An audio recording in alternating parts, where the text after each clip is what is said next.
Hallelujah hallelujah hosanna hosanna hosanna होशाना। अभी जो पहले मैंने बताया वो कितने को याद है? पहले बताया ना कि शैतान क्या करता है? हारता है ना? और कैसे हारता है? यीशु के नाम के साथ, है ना? तो हम उसी को थोड़ा सा आगे देखेंगे। पहले आपके पास कोई प्रश्न है तो बताओ। कोई प्रश्न है? कोई बात जो नहीं समझ में आ रही तो आपको वचन से? मेरे पास एक प्रश्न है। मेरा प्रश्न ये है कि कलीसिया में बहुत लोग आते हैं, चंगाई पाते हैं, उसके बाद भूल जाते हैं, नहीं आते हैं प्रेयर में। लेकिन बहुत लोग अच्छे प्रेयर में आते हैं, कई लोग भूल जाते हैं। ये क्या कारण है भाई? चल देखेंगे, वचन से देखेंगे। जैसे चंगाई की बात की गई है ना, कलीसिया में लोग आते हैं, चंगाई लेकर क्या हो जाते हैं? चले जाते हैं। लूका की किताब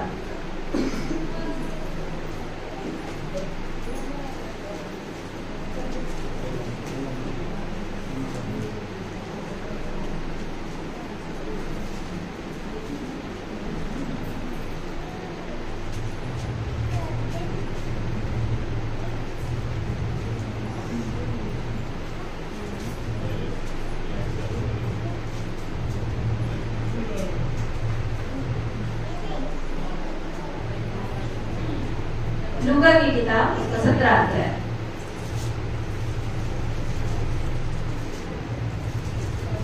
लूका की किताब उसका 17 अध्याय 11 पद से 19 पद तक। 11 पद से 19 पद। लूका की किताब 11 अध्याय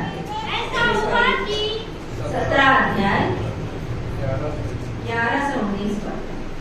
हाँ, पढ़।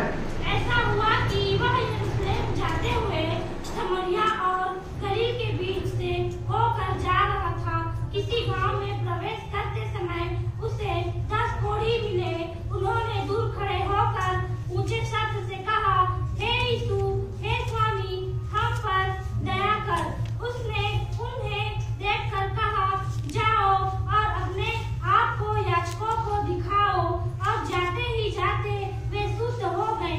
तब उनमें से एक यह देखकर कि मैं चंगा हो गया हूँ, ऊंचे शब्द से परमेश्वर की बड़ाई करता हुआ लौटा और यीशु के पांवों पर मुंह के बल गिरकर उसका धन्यवाद करने लगा।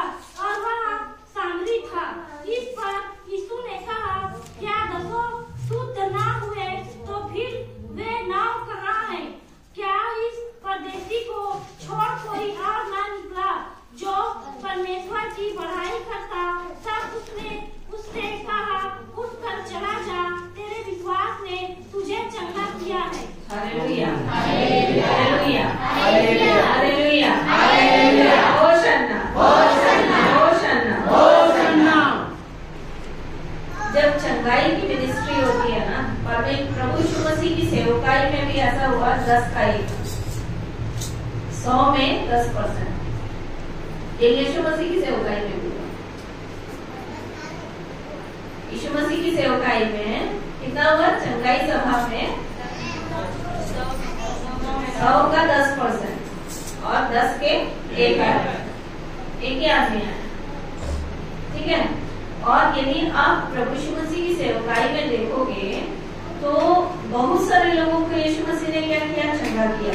परमेश्वर का वचन बोलता है यूहन्ना की किताब उसका आखिरी अध्याय 20 अध्याय। यूहन्ना रचित सुसमाचार उसका 20 अध्याय।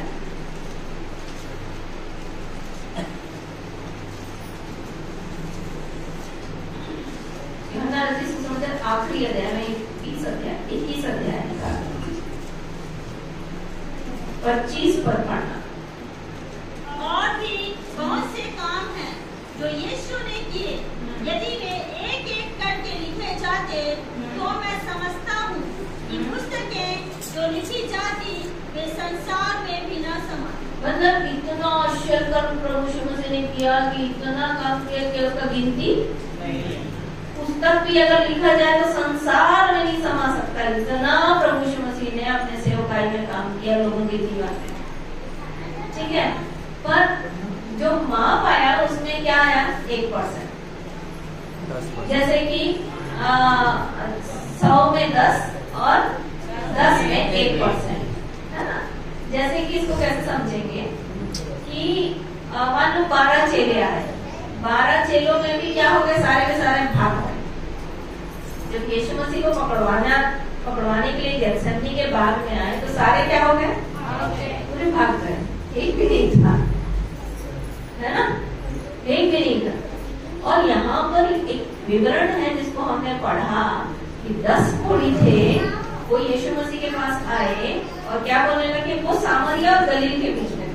ये चल रहा था, वो क्या था, सामरिया और गलील के बीच में। ये संसार को दिखाता है, अन्य जाति को दिखाता है।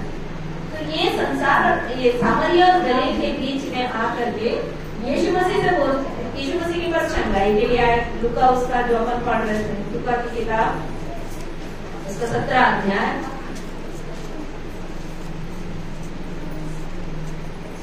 और क्या बोला, हे स्वामी, मतलब यीशु मसीह को स्वामित्व भी दे रहे हैं, जगह भी दे रहे हैं, है ना। आ जाते हैं और क्या करते हैं, बोलते हैं प्रभु यीशु मसीह मेरे पापों को अपने लहू से धो दीजिए, मेरे जीवन में आइए, है ना, ये भी बोलते हैं।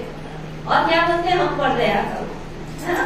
और फिर क्या होता है, यीशु मसीह क्या बोलते हैं, यीशु मसीह बोलते हैं जाओ याजकों को दिखाओ। मतलब प्रभु यीशु मसीह व्यवस्था को पूरा करने आए ना। तो जो काम होता है वो एक सेकंड में नहीं होता है। एक सेकंड में मतलब कि तुरंत ही परमेश्वर एक व्यक्ति को उद्धार की प्रक्रिया में प्रारंभ करता है, मतलब चलाना शुरू करता है। और उद्धार कब है, उद्धार कंटिन्यूअस टेंस में, लगातार में है। जब तक मेरी मृत्यु ना हो जाए या यीशु मसीह आ ना जाए, तब तक मेरे को उद्धार में क्या करना है, बढ़ना है, ठीक है। तो क्या हुआ, यीशु मसीह ने बोला जाओ अपने आप को क्या करो, याजकों को दिखाओ। तब सारे लौटे जो स्वामी बनकर, जो यीशु मसीह को स्वामी मानते थे और जो चंगाई चाहते थे, ये सब आकर के क्या होने लगे, याजकों को दिखाने के लिए लौटे। तो जब रास्ते में जा रहे थे तो एक बंदा देखा, अरे मैं तो चंगा हो गया। तो क्या किया, वो भाग के यीशु के पास आया। कहाँ आया, यीशु के पास आया और उसकी स्तुति की और उसकी महिमा की, ठीक है। और बाकी सब चले नहीं हुए थे, बाकी भी चले हुए थे, और सब क्या हो गए,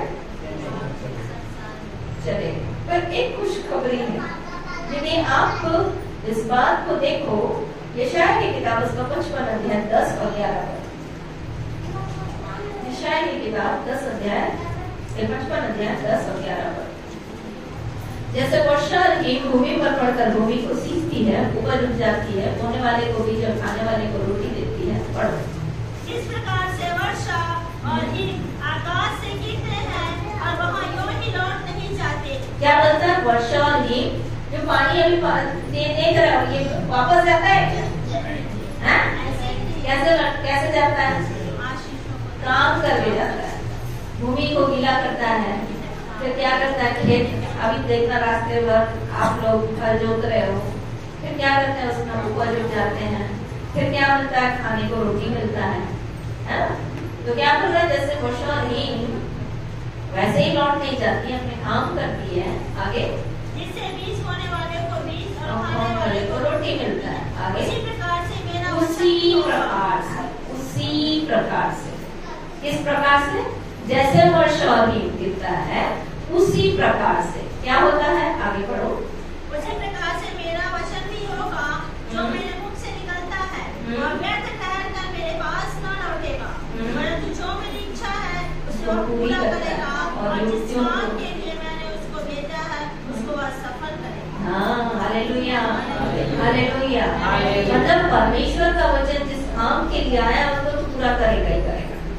इस बात को ये खुशखबरी है। जैसे कि यीशु मसीह के सेवा काल में जब यीशु मसीह ने किया तो क्या हो गया, ऐसा लग रहा था कुछ नहीं हो रहा। जब यीशु मसीह क्रूस पर लटके थे तब कौन थे, इतना काम करने के बाद लेकिन कौन लोग थे, कौन लोग थे यीशु मसीह के पास जब क्रूस पर लटका था? दो डाकू थे, अब कोई नहीं था।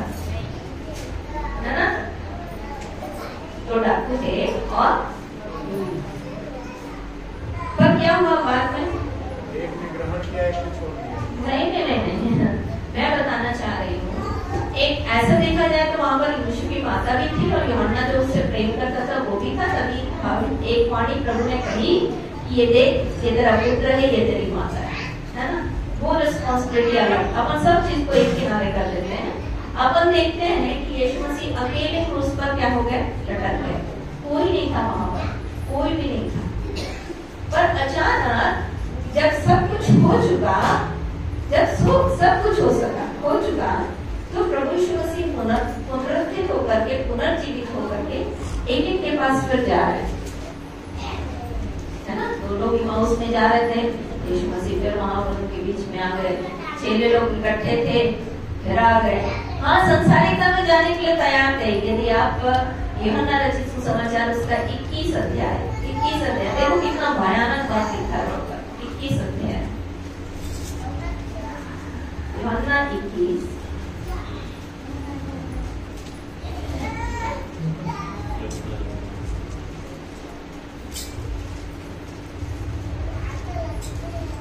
एक पद से पढ़ना, 3 पद तक। इन बातों के बाद यीशु ने अपने आप को तिबिरियास झील के किनारे चेलों पर प्रकट किया और इस रीति से प्रकट किया। सिमोन पतरस और थोमा जो दिदुमुस कहलाता है और गलील के काना नगर का नतनएल और जब्दी के पुत्र और उसके चेलों में से 2 और जन इकट्ठे थे। सिमोन पतरस ने उनसे कहा, मैं मछली पकड़ने जा रहा हूँ। हाँ, जिस मछली पकड़ने से प्रभु यीशु मसीह ने लूका 5 अध्याय में उसको दर्शन दिया था, है ना। क्या बोला था, ढेर सारा मछली निकला, 153 मछली निकला, तो क्या बोला, ओ मैं पापी मनुष्य हूँ। तो प्रभु यीशु मसीह ने एक बात बोली कि देख, मैं तेरे को क्या करूंगा, मछली नहीं, अब मनुष्यों को पकड़ने वाला बनाऊंगा। मतलब प्रभु ने उनके जीवन में इतना अद्भुत काम किया कि नीचे से ऊपर पहुंचा दिया। पर बंदे लोग क्या हो गए, जब यीशु मसीह चला गया तो बोले अब काम खत्म हो गया, चलो कहाँ चलो, फिर नीचे चलो, है ना। फिर अपने धंधे पानी पे लगे, तो कहाँ गए, मछली पकड़ने। तो पतरस क्या बोल रहा है, ये देखो मैं तो मछली पकड़ने जा रहा। तो सारे क्या बोलते हैं, देखो पढ़ आगे। उन्होंने उससे कहा, हम भी तो तेरे साथ चलेंगे, है ना। एक जब जाने के लिए तैयार हुआ तो ये बोला था पतरस, जिसके लिए प्रभु यीशु मसीह ने, जिसके सामने ये प्रकाशन पैदा हुआ था कि तू जीवते परमेश्वर का पुत्र मसीह है ना। प्रभु यीशु मसीह ने कहा कि मैं इस पर अपनी कलीसिया बनाऊंगा, है ना। फिर क्या हुआ, तब यीशु मसीह उनको दर्शन देखने के लिए वहां पर आए। पर ये क्या कर रहे हैं, ये जा रहे हैं फिर से कहा, जहां से आए थे वहीं जा रहे हैं, जहां से आए थे वहीं लौट रहे हैं। और प्रभु यीशु मसीह ने उनको दर्शन दिया। फिर वही काम हुआ उनके जीवन में, फिर से उनके जीवन में काम हुआ और फिर वे उठ के खड़े हुए। फिर प्रेरितों के काम में परमेश्वर का आत्मा उनको बोलता है, लूका आखिरी अध्याय में बोलता, ठहरे रहो, है ना, यरूशलेम में प्रार्थना करते रहो। फिर प्रेरितों के काम में आगे आप देखोगे तो फिर वो प्रार्थना कर रहे थे 120 लोग ऊपर की कोठरी में, है ना। और फिर क्या हो गया, वहां पर पवित्र आत्मा आया। मतलब बताने का मतलब कि जब वर्षा भूमि पर पड़ती है तो लगता नहीं है कि कुछ हो रहा है, कुछ दिखता है। लोग परेशान रहते हैं कीचड़ पानी से, है ना। अभी मैं रास्ते में बोल दिया, अरे बहुत गाड़ी गंदी हो गई है, पानी के गोबर में तो पूरा गाड़ी करवा दो। भैया ने बोला पैदल चलो, ऊपर तुम्हारी गाड़ी रख देते हैं, लेके चलना। भैया की बात है तो ऐसी है। तो ऐसा लगता है कि सब बेकार है, इतना कीचड़ हो गया, सब खराब हो गया, है ना। पर क्या हो रहा है, वो अंदर जाकर के क्या कर रहा है, काम कर रहा है। Hallelujah, hallelujah, hallelujah.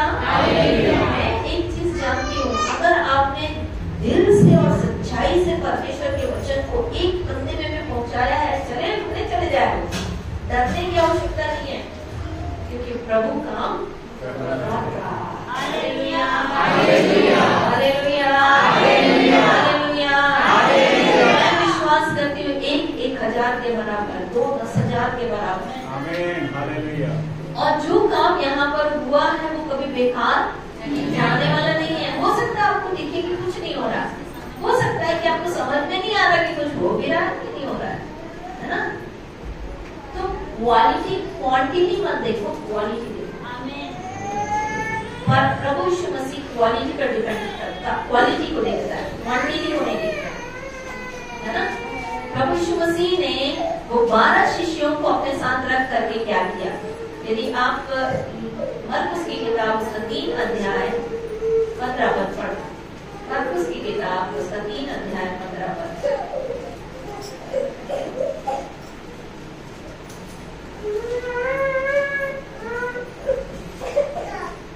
कौन रो रहा है?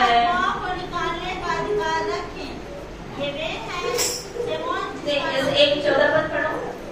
तब उसने 12 पुरुषों को नियुक्त किया। क्या बोल रहा है? 12 पुरुषों को नियुक्त किया। हाँ, मुख्य क्या है? हम लोग सोचते हैं सेवा मुख्य है, पर परमेश्वर का वचन क्या बोलता है? चेलों को बुलाया क्यों? साथ में रहने के लिए। किसमें रहने के लिए? साथ में रहने के लिए। यह अलग बात है कि साथ में रहने वाले की शिक्षा सबको बराबर मिलती है। जो यहूदा इस्करियोती को मिली वही 11 को भी मिली। और प्रभु यीशु मसीह ने जानबूझकर उसको थैली पकड़ाई। यदि आप यूहन्ना 11 अध्याय में पढ़ेंगे तो वहां पर यूहन्ना को क्या मिला? यूहन्ना के पास ट्रेजरशिप मिली। और प्रभु जानते थे, क्या नहीं जानते होंगे कि चोरी कर रहा है? जानते थे, है ना। तो ये सब चीजें होने के बाद भी अभी हमारे पास समय नहीं है, नहीं तो मैं एक एक भाग को आपको खोल खोल के समझाती हूँ। फिर कभी आऊंगी तो दिखाऊंगी आपको कि कैसे स्टेप बाय स्टेप कैसे यहूदा इस्करियोती के जीवन में प्रभु ने कैसे दिखाया है एक व्यक्ति के जीवन के लिए कि कैसे वो संसारिकता में जी करके भी प्रभु के साथ चलने के लिए प्रभु अवसर देता है। तो मैं आपको बता रही थी कि 12 लोग थे, उसमें से सबको क्या करने के लिए रखा? साथ में रहने के लिए रखा।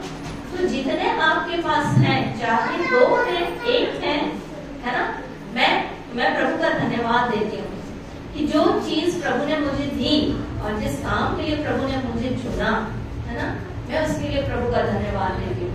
मेरे लिए ये नहीं है कि मैं बहुत सारी भीड़ के सामने स्टेज में खड़े होकर के 3 दिन की मीटिंग करके मैं लौट आऊँ। ये मेरा बुलाहट नहीं है। मेरा बुलाहट है थोड़े लोगों को स्ट्रॉन्ग करना। मेरा बुलाहट है जितने जो चीज प्रभु ने मेरे सामने रख दी मैं उसको मजबूत कर लूं। परमेश्वर के वचन के द्वारा जो मुझे मिला, जो प्रभु ने मुझे दिया है, उसको मैं दूसरों तक डाल दूं। क्योंकि भीड़ में क्या होता है? बहुत सारे लोग आते हैं, सुन के क्या हो जाता है? चले जाते हैं। पर कितने आते हैं ये सोचने वाली बात है। पर प्रभु का धन्यवाद हो कि मुझे प्रभु ने इस काम को दिया कि मुझे चले जाते हैं, उनमें से जो बचते हैं उनको लेकर के सही शिक्षा दें। तो कौन आ रहा है, कौन जा रहा है, इसकी चिंता मुझे करने की जरूरत नहीं है। क्यों? क्योंकि काम कौन कर रहा है? लाने का काम कौन कर रहा है? भेजने का काम कौन कर रहा है? केवल जो काम कर रहा है वो कौन कर रहा है? प्रभु यीशु मसीह कर रहा है। अभी गांव में बुआई चल रही है ना, तो जो किसान है धान को गिनता है क्या? है ना, बिना गिने उसको फेंकता है, ठीक है। और उसको पता है क्या कितने रुपए निकलेंगे? हो सकता है 1 साल जो है ठीक से नहीं निकला होगा, इसका मतलब छोड़ देता है खेती बाड़ी करना। क्या करता रहता है? जितना अवसर मिलते जाता है उसमें धान की बुआई तो करते ही जाता है। बात समझ में आ रही है? तो ये जो प्रभु का काम है ये भी ऐसा ही है। इसलिए तो मेरा पिता किसान है बोलता है। लूका 15 अध्याय में क्या बोलता है? तो हमारा पिता जब लगातार भूमि में बोने का काम कर रहा है, करते जाता, तो हम जो उसके सेवक हैं क्वेश्चन करता है कि पीछे आपका जो कमियां रखते हो है? बोलता है क्या? अरे पर साल तो कुछ नहीं हो रही इसका, ये साल नहीं जा। क्या बोलता है? अरे तोला पैसा दे तो चुपचाप चल ना, है? तोला कमाए से मतलब है भाई। तो हम लोग कमियां लोग हैं, चुपचाप काम करो भैया, समझ लो इस बात। दिमाग लगाना नहीं है कमियां लोग। कौन आ रहा है, कौन जा रहा है, ये हमारा टेंशन नहीं। हकीकत यही है। हालेलुया। हमारा काम है ये सीख लेना और ये जान लेना कि परमेश्वर का वचन कभी खाली नहीं जाता, बेकार नहीं जाता। आपने तो एक को ईमानदारी से परमेश्वर के वचन को सुनाया है ना, वो काम कर रहा है। मैं आपको बता रही हूँ, पिछले दिनों शायद 24-25 तारीख को मैं यहाँ आई थी दिसंबर में, है ना, और पिछले वर्ष में, और तब मैंने बोला सुन लो भैया, मेरे को मौका मिला है और मैं धन्यवाद करती हूँ कि वो काम कर रहा है। क्यों जानते हैं? क्योंकि एनर्जी कभी डिस्ट्रॉय नहीं होती, वो वातावरण में घूमती रहती है। जो शब्द है ना हमारे, वो कभी खत्म नहीं। इसलिए तो प्रभु ने किसमें ताकत दी है? शब्दों में ताकत दी है। आप जितना परमेश्वर के वचन को बोलोगे उतना काम करेगा, आप जितना ईमानदारी से बोलोगे उतना काम करेगा। मैं पिछले दिनों बोल रही थी कि देखना, मैं ऐसा हो ही नहीं सकता कि मैं बैप्टिज्म के बारे में प्रचार करूं और एक बंदा भी बैप्टिज्म देने आएगा, ये हो नहीं सकता। क्योंकि मुझे मेरे परमेश्वर के वचन पर भरोसा है, क्योंकि वो काम करता है। हो सकता है मुझे दिख ना रहा हो कि कुछ काम कर रहा है कि नहीं कर रहा है, पर मेरा काम है काम। जो एक आए बंदा, उसको भी वचन सुनाना है, जो 10 आए उनको भी वचन सुनाना है, जो 20 आए उनको भी वचन सुनाना है, और जो हजारों आए उन तक भी परमेश्वर के वचन को सुनाना है। आपको पता, जब मैंने शुरुआती दिनों में सेवा शुरू की थी तो मैं बस वाले लोगों को, ट्रक वाले लोगों को रुकवाती थी, क्योंकि मैं गांव जाती थी तो अपनी गाड़ी रोक लेती थी और उनको रुकवाती थी। और भैया ने मुझे प्रार्थना का पेपर छाप के दिया था, ऐसे छोटा सा प्रार्थना का पेपर छाप के दिया। मैं उनको रुकवाती थी और मैं उनको बोलती थी, सुनो भैया। वो बेचारे बड़े प्यार से मुझे देख करके रुक जाते थे और बोलते थे क्या है दीदी? तो मैं बोलती थी देखो ये देश के लिए प्रार्थना करना है। और तो वो बड़े शांति से, उसको मतलब खुशी से, क्योंकि मैं देती थी उनको, तो वो ले लेते थे और फिर बोलते थे कैसे बोलना है? तो मैं बोलती थी जो यहाँ लिखा है ना उसी को पढ़ना है।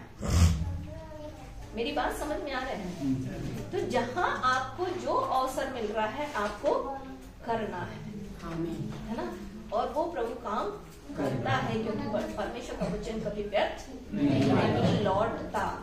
जैसे हम ये पानी को देखते हैं, ये कभी लौटता नहीं है, काम करके लौटता है ना, काम करके लौटता है।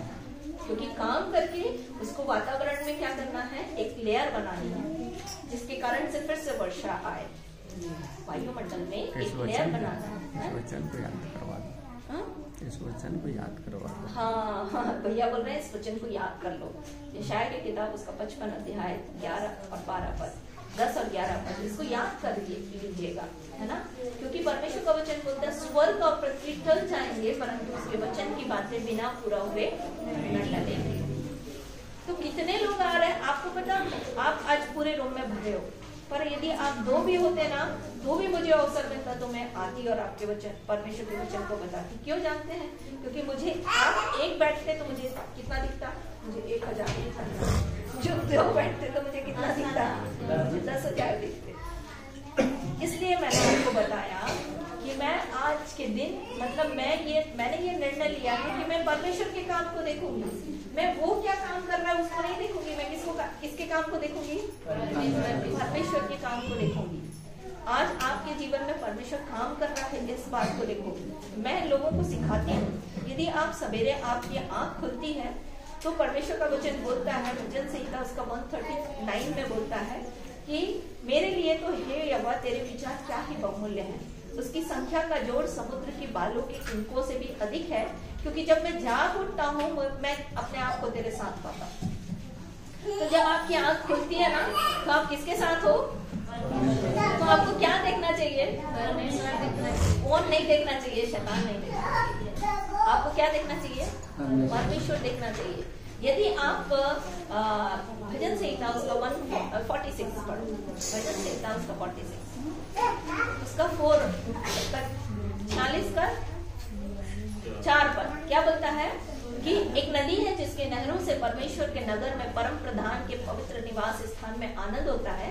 परमेश्वर उस नगर के बीच में है, वो पाँव फटते ही उस नगर की क्या करता है? सहायता करता है। तो आप जागे भी नहीं रहेंगे, परमेश्वर के दूत लोग आकर आपके लगे काम करने के लिए खड़े हैं। और इसलिए आपको किसको देखना है? हाँ, क्योंकि परमेश्वर के दूत आपके लिए खड़े हैं। यदि आप इब्रानियों की पुस्तक उसका 1 अध्याय उसका 14 वचन पढ़ोगे तो बोलता है क्या वो सब सेवा टहल करने वाली आत्माएं नहीं है जो उद्धार पाने वालों के लिए दी जाती है ना? तो आपको क्या देखना है? आपको ऑर्डर करना है। कैसे ऑर्डर करना है? प्रभु आज के दिन आपकी आत्माएं मेरे जीवन के लिए ये काम करें, आपकी सेवा टहल करने वाली आत्माएं मेरे जीवन के लिए ये काम करें। आपको ऑर्डर देना है क्योंकि ये आपके लिए सहायक है, ठीक है, सहायता करने के लिए। आपको पता हम लोग ने एनटीपीसी में, जब मैं भैया एनटीपीसी में थे तो वहां पर मैंने सीखा, जब इलेक्ट्रिशियन आते थे तो 2 लोग आते और वो जो इलेक्ट्रिशियन होता था, मैं पूछती थी आप लोग 2 क्यों आते हो? तो बोलता है एक हेल्पर रखते हैं हम लोग। और वो जैसे मान लो बल्ब लगाना है तो वो क्या होता था, खड़ा हो जाता था चेयर पे और वो बोलता था बल्ब दो, तो हेल्पर क्या करता था? बल्ब देता था और वो क्या करता था? लगाता। तो हमारे लिए भी परमेश्वर ने सेवा करने वाली आत्माएं दी हैं जिनको हमको बोलना है कि हमारे लिए ये करो, हमारे लिए वो करो। समझ में आ रहा है? हालेलुया। तो आपको और मेरे को क्या देखना है? परमेश्वर के काम को देखना है, न कि शैतान के काम। हो सकता है स्थितियां परिस्थितियां सब कुछ बुरी हो, जैसे आपका पति दारू पी के आ रहा है ना, और आपको लग रहा है प्रभु काम कर रहा है, पर एक बात याद रखना कि सूरज अगर निकल रहा है तो परमेश्वर काम कर रहा है। यिर्मयाह की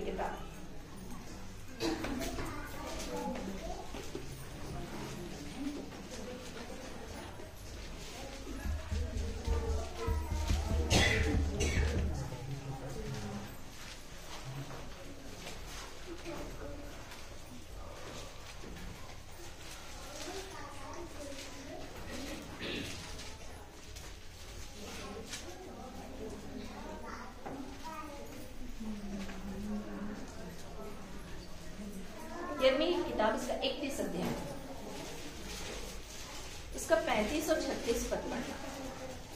यिर्मयाह की किताब इसका 35 अध्याय, 31 अध्याय 35 और 36 पद। जिसने दिन में प्रकाश देने के लिए सूर्य को और रात में प्रकाश देने के लिए चंद्रमा और तारागण के नियम ठहराए हैं, जो समुद्र को उछालता और उसकी लहरों को गरजाता है, और जिसका नाम सेनाओं का यहोवा है, वही यहोवा यूं कहता है, यदि ये नियम मेरे सामने से टल जाए तभी यह हो सकेगा कि इस्राएल का वंश मेरी दृष्टि में सदा के लिए एक जाति ठहरने की अपेक्षा मिट सकेगा।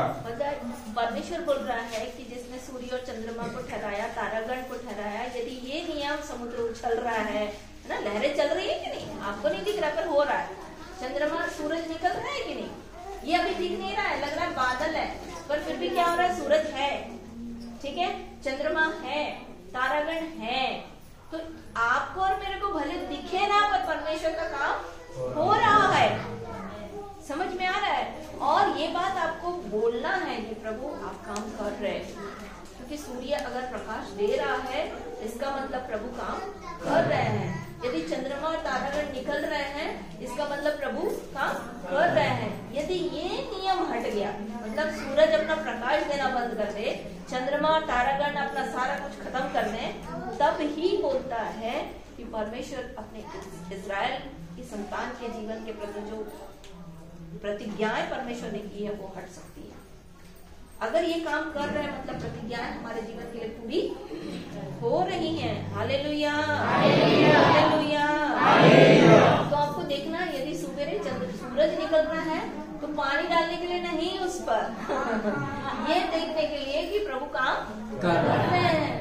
यदि चंद्रमा निकल रहा है, रात का समय हो रहा है, तो आप प्रभु काम। अभी मैं भैया के साथ बोल रही थी कि देश की स्थिति बहुत बुरी है, स्थितियां बहुत उलट पुलट है ना, ऐसा लग रहा है कि कुछ नहीं हो पा रहा है, सब कुछ बर्बाद हो रहा है देश का।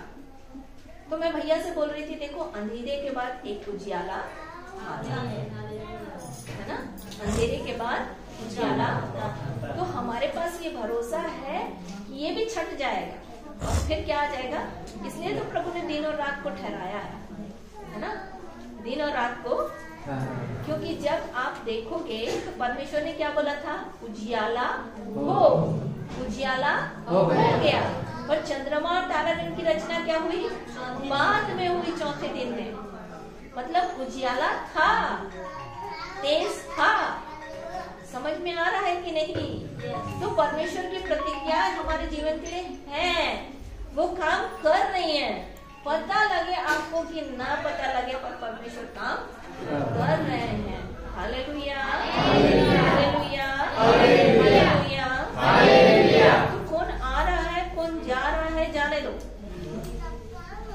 जाने दो। अभी आप मेरे जीवन, हम लोगों की सेवकाई में आप देखोगे तो हमने हजारों को वचन सुनाया, बहुत सारे लोग आए, बहुत सारे लोगों ने परमेश्वर के काम को देखा, है ना।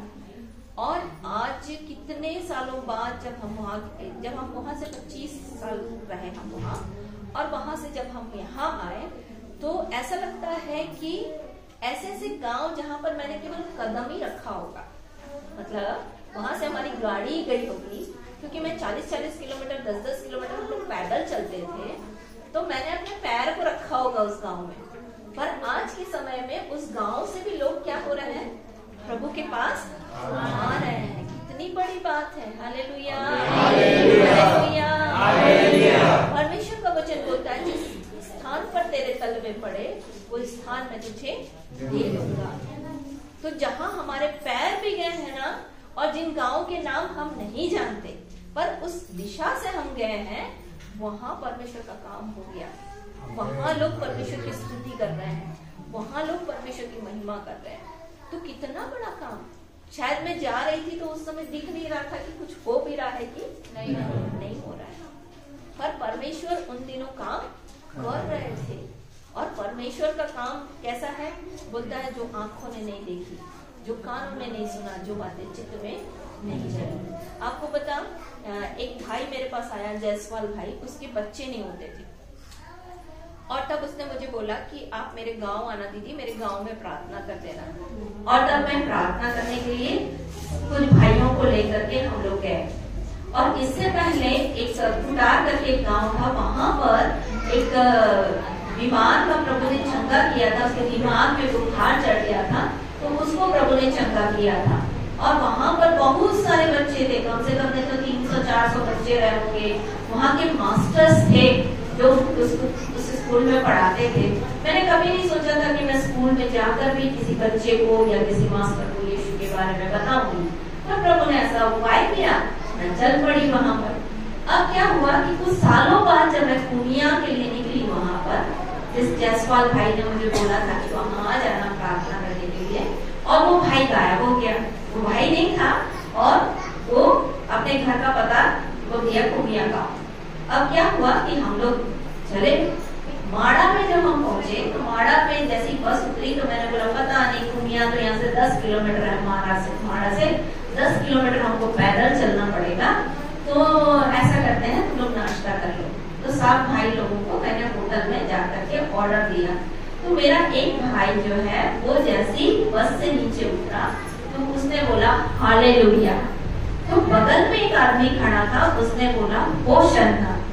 अब जितने लड़के थे उनका तो दिमाग खराब हो गया कि हम तो पहली बार आए हैं माड़ा, कैसे इस व्यक्ति को पता है कि होशाना।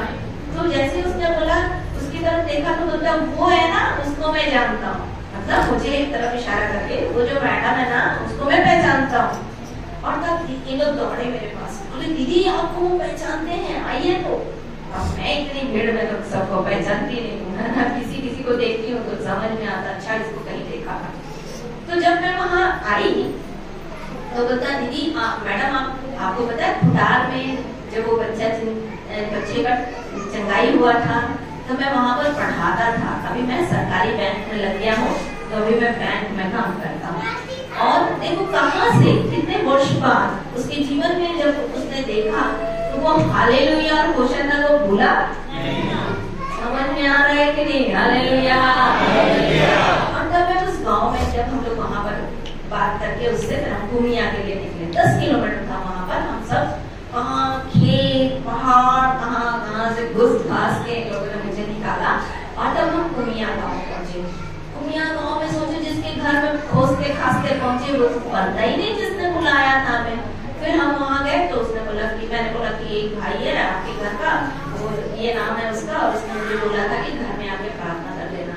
तो ठीक है। अब उसने मुझे देखा, तो उसका जो एक भाई था वो डॉक्टरी करता था, और वो आया और उसने हमारे लिए खाने पीने का इंतजाम किया। देखो हमको पता नहीं था ना कैसे होगा क्या होगा, हम चले गए थे बस। उसने हमारे खाने पीने का इंतजाम किया। तो शाम को उसने मीटिंग रखी, वहां पर मीटिंग रखी तो एक बीमार व्यक्ति को लाया गया, उसको खूब दर्द हो रहा था, वो चल नहीं पा रहा था। तो मैंने उसको बोला यीशु के नाम में चंगा हो जा। तो चंगा हो गया। जब चंगा हो गया तो डॉक्टर को लगने लगा कि अरे ये बिना मेडिसिन के बिना इंजेक्शन के कैसे चंगा हो गया। तो बोलता है क्या दीदी आप जैसे यीशु का नाम लेते हो, हम नाम लेने से काम हो जाएगा? मैंने बोला हाँ। तो बोलता है कि अच्छा चलिए एक बीमार को बुलाते हैं। फिर एक बीमार आया, उसको मैंने बोला आप तुम करो डॉक्टर। तो डॉक्टर ने बोला यीशु के नाम में चंगा हो जाए, फिर वो भी चंगा हो गया। अब तो ये डॉक्टर पे बोलने लगा मुझे भी यीशु चाहिए। सोचो वहां किसी को हम नहीं जानते, है ना। अब वो पूरा गांव के आधे लोग आ गए मिलने के लिए, बीमारों को चंगाई करने के लिए, जैसे यीशु जैसे पौलुस ने किया था। एक द्वीप में गया और वहां पर एक रोगी के लिए प्रार्थना की। तो क्या हो गया कि गाँव 10 के लोगों रोगी के लिए प्रार्थना की, तो सारा जो द्वीप था वो आ गया उनके पास प्रार्थना करवाने के लिए। तो वैसे ही दुनिया में काफी लोग आ गए प्रार्थना करवाने के लिए। और तब फिर उसके बाद जब हम वहां से लौटे तो सोचा ही नहीं था कि ऐसा भी काम होगा। और जैसे ही हम लोग बस में बैठे तो हमारे यहाँ का एक लड़का है रमाकांत, वो बहुत 8 क्लास से प्रभु यीशु मसीह को जानता है। उसने मुझे बोलता है दीदी जो बातें आंखों में नहीं देखी, जो बातें कानों ने नहीं सुनी, जो बातें हमारे चित्त में नहीं चढ़ी, परमेश्वर ने वैसा काम कर दिया। ऐसे काम करते हैं जब आपको लगे कि कुछ नहीं हो रहा तब भी बोलो हालेलुया। जब मैं कई बार क्या होता है कि मैं शॉप जाती हूँ और शॉप में ऐसा होता है कि क्लाइंट बहुत आते हैं। फिर कोई दिन होता है कि क्लाइंट नहीं आता, तो मुझे बहुत बुरा लगता है कि मैं फालतू बैठने आ गई यहाँ पर। हालांकि मैं वहाँ बैठ करके मुझे समय मिल जाता है वचन पढ़ने का, तो प्रार्थना करने का। तो मैं आती हूँ तो मैं जैसे एक दिन मैं आई तो मैंने भैया ने बोला अगर आया ना तो हालेलुया बोलो, और नहीं आया तो होशाना बोलो। होशाना मतलब हे यहोवा विनती सुन उद्धार कर, हे यहोवा विनती सुन सफलता दे। तो मैंने अब मैं अब यही काम करती हूँ। प्रभु अगर आ गया तो हालेलुया होशाना दोनों, नहीं आया तो होशाना जरूर बोलूंगी। Hallelujah hallelujah. ये सोचो कि परमेश्वर हमारा काम करता है। मेरा समय खत्म हो गया, नहीं तो मैं जो विषय चालू करी थी उसको बता दी। पर प्रभु का धन्यवाद इस प्रश्न के लिए। आप समझ गए होंगे, मैं समझती हूँ। ले लो समय लंबा हो जाएगा। आप लोग इतना पानी बरसने वाला। फिर आओगे ना, फिर बताऊंगी उस विषय में कि कैसे यीशु का नाम दुष्ट आत्माओं को हराता है ना। कैसे शैतान जो है, शैतान के नाम से यीशु के लोग कुचलते हैं। ये प्रभु ने मुझे प्रैक्टिकली सिखाया, इसलिए मैं सोचती हूँ कि आपको भी मैं सिखा के जाऊँ। प्रभु का धन्यवाद। और एक बार फिर खड़े हो जाओ, थोड़ा सा उस गीत को गाएंगे, फिर अपन